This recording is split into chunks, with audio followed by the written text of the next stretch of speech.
Book 3 of 2920, the last year of the First Era. First Seed by Carlovac, Townway. 15 First Seed, 2920, Caer Suvio, Cyrodiil. From their vantage point high in the hills, the Emperor Reman III could still see the spires of the Imperial City, but he knew he was far away from hearth and home. Lord Glavius had a luxurious villa, but it was not close to being large enough to house the entire army within its walls. Tents lined the hillsides, and the soldiers were flocking to enjoy his lordship's famous hot springs. Little wonder, winter chill still hung in the air. Prince Juilek, your son, is not feeling well. When Potentate Versidue-Shaie spoke, the Emperor jumped. How that Akavir could slither across the grass without making a sound was a mystery to him. Poisoned, I'd wager, grumbled Reman. See to it he gets a healer. I told him to hire a taster like I have, but the boy's headstrong. There are spies all around us, I know it. I believe you're right, your Imperial Majesty, said Versidue-Shaie. These are treacherous times, and we must take precautions to see that Morrowind does not win this war, either on the field or by more insidious means. That is why I would suggest that you not lead the vanguard into battle.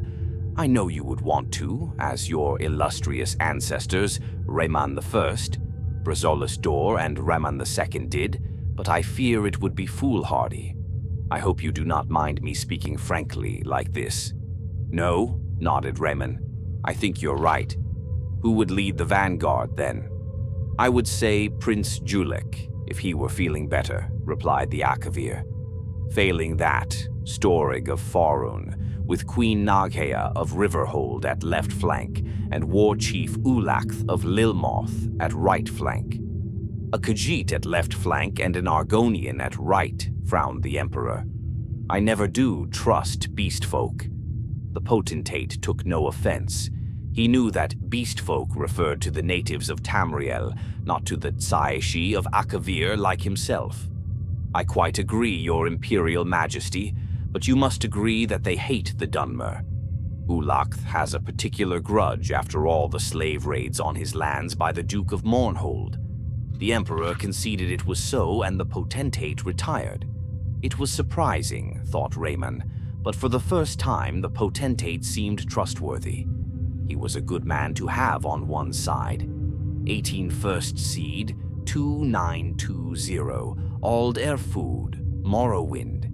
How far is the Imperial Army? Asked Vivec. 2 days' march, replied his lieutenant.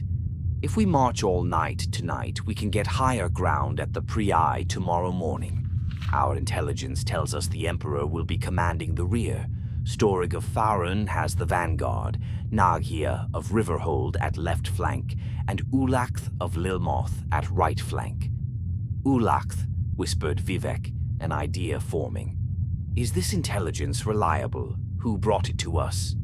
A Breton spy in the Imperial Army, said the lieutenant, and gestured towards a young sandy-haired man who stepped forward and bowed to Vivec. What is your name, and why is a Breton working for us against the Cyrodiils? Asked Vivec, smiling.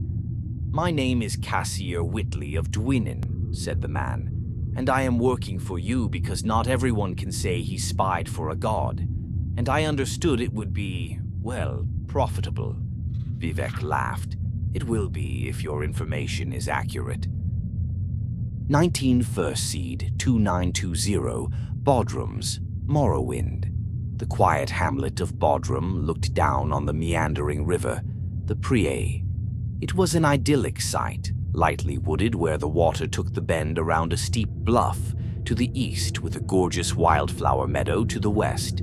The strange flora of Morrowind met the strange flora of Cyrodiil on the border and commingled gloriously.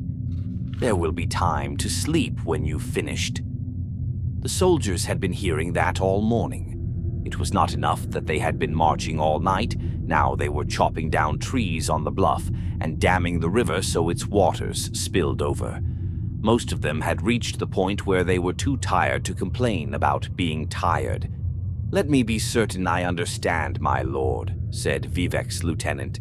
"We take the bluff so we can fire arrows and spells down on them from above. That's why we need all the trees cleared out. Damming the river floods the plain below, so they'll be trudging through mud, which should hamper their movement."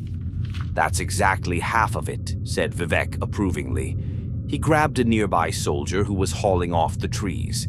"Wait, I need you to break off the straightest, strongest branches of the trees and whittle them into spears. If you recruit 100 or so others, it won't take you more than a few hours to make all we need." The soldier wearily did as he was bade. The men and women got to work, fashioning spears from the trees. "If you don't mind me asking," said the lieutenant, "the soldiers don't need any more weapons. They're too tired to hold the ones they've got." "These spears aren't for holding," said Vivec and whispered, "If we tired them out today, they'll get a good night's sleep tonight," before he got to work supervising their work. It was essential that they be sharp, of course, but equally important that they be well-balanced and tapered proportionally. The perfect point for stability was a pyramid, not the conical point of some lances and spears. He had the men hurl the spears they had completed to test their strength, sharpness, and balance, forcing them to begin on a new one if they broke. Gradually, out of sheer exhaustion from doing it wrong, the men learned how to create the perfect wooden spears. Once they were through, he showed them how they were to be arranged and where. That night, there was no drunken pre-battle carousing, and no nervous neophytes stayed up worrying about the battle to come. As soon as the sun sank beneath the wooded hills, the camp was at rest, but for the sentries. 21st Seed, 2920, Bodrum, Morrowind. Miramor was exhausted. For last 6 days he had gambled and whored all night, and then marched all day. He was looking forward to the battle, but even more than that, he was looking forward to some rest afterwards. He was in the Emperor's command at the rear flank, which was good because it seemed unlikely that he would be killed.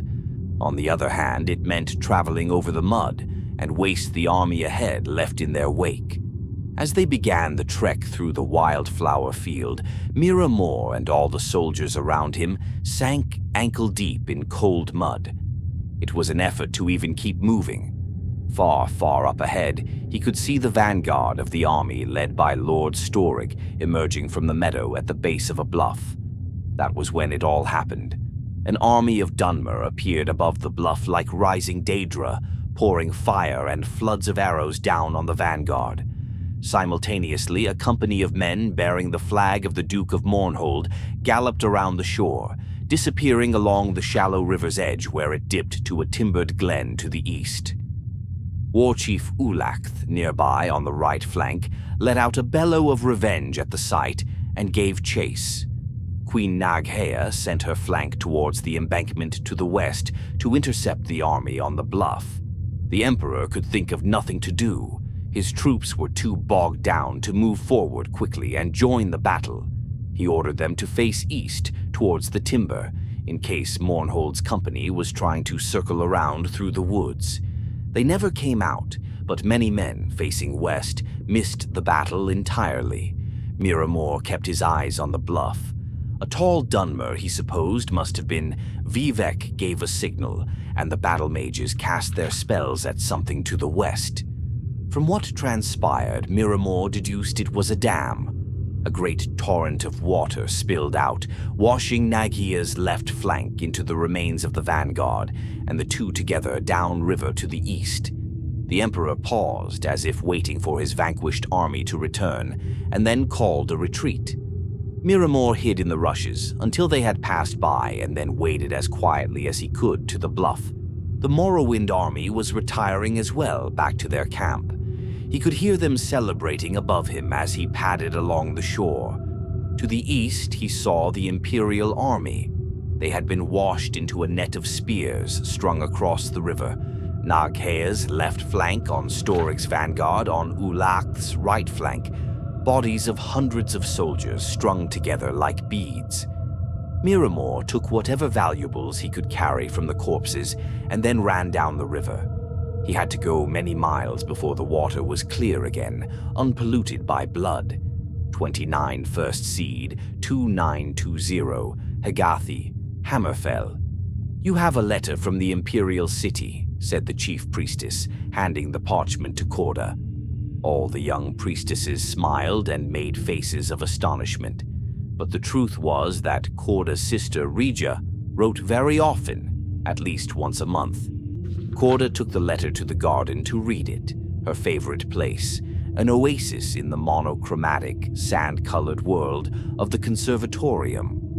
The letter itself was nothing unusual, filled with court gossip, the latest fashions which were tending to wine-dark velvets, and reports of the Emperor's ever-growing paranoia. "You are so lucky to be away from all of this," wrote Regia. "The Emperor is convinced that his latest battlefield fiasco is all a result of spies in the palace.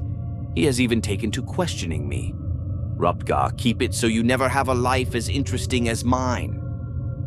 Corda listened to the sounds of the desert and prayed to Rupga the exact opposite wish.